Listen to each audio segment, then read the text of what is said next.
et lancé, noir ou bronzé. Moi j'aime seulement ces jeunes garçons.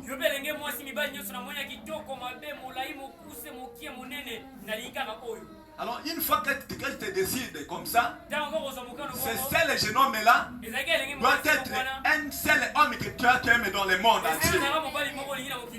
Si vous comprenez? Amen. Donc, si ce n'est pas le cas, alors vous avez pris une mauvaise décision. La sœur, je vois comme si tu veux dormir. Alors nous aussi, si nous décidons de suivre Christ, nous ne sommes pas voir un autre Dieu qui viendra avec des miracles, qui viendra avec les choses même comment. Nous, comme nous avons pris le Seigneur Jésus comme notre époux, nous devons nous engager à rester seulement avec Christ. Vous comprenez? Ce n'est pas j'accepte Jésus-Christ comme mon sauveur personnel. J'accepte sa parole pour que sa parole puisse dominer sur moi comme mon mari. Et à un certain moment, tu vois quelqu'un qui vous dit, mon frère, là je te dis, si tu souffres inutilement, si tu pars là-bas, mon frère, je te dis dans 5 minutes, on fait pour vous une prière qui devient millionnaire. C'est vrai? C'est comme ça? Mais pourquoi nous perdons le temps ici avec les affaires déjà de ces messages ici? À ce moment-là, tu n'as pas pris une meilleure décision. Amen. Les femmes disent que non. Et il en est de même quand il s'agit de prendre la décision pour Christ. La première chose que vous devez faire, c'est de décider si oui ou non vous allez servir Dieu. Et le prendre pour votre sauveur. Allez-vous servir le monde? Allez-vous servir le Christ? Vous devez vous décider. Est-ce que vous comprenez?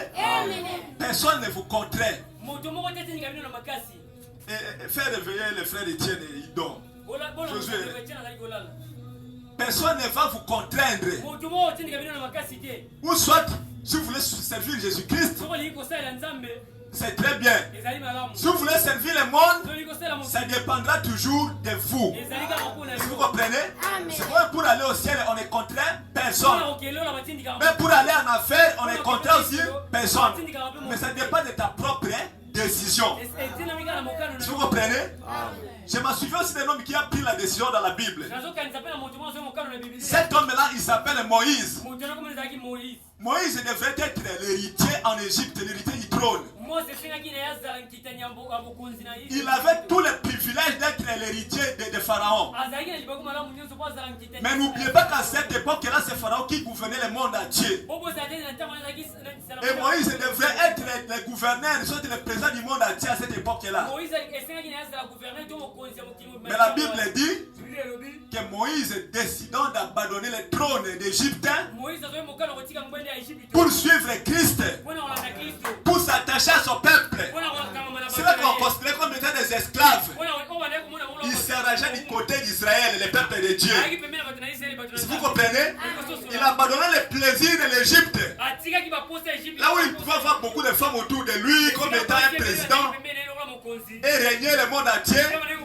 Même s'il pouvait régner Satan, à la fin de compte, il devait mourir.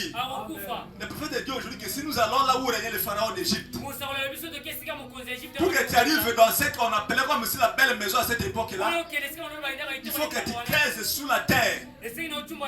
Vous comprenez? C'est déjà devenu aujourd'hui une ancienne civilisation. Vous comprenez? Et Pharaon mourit. On n'est pas le prix de lui aujourd'hui. Le fait que regardez comme Moïse, il a choisi par la foi.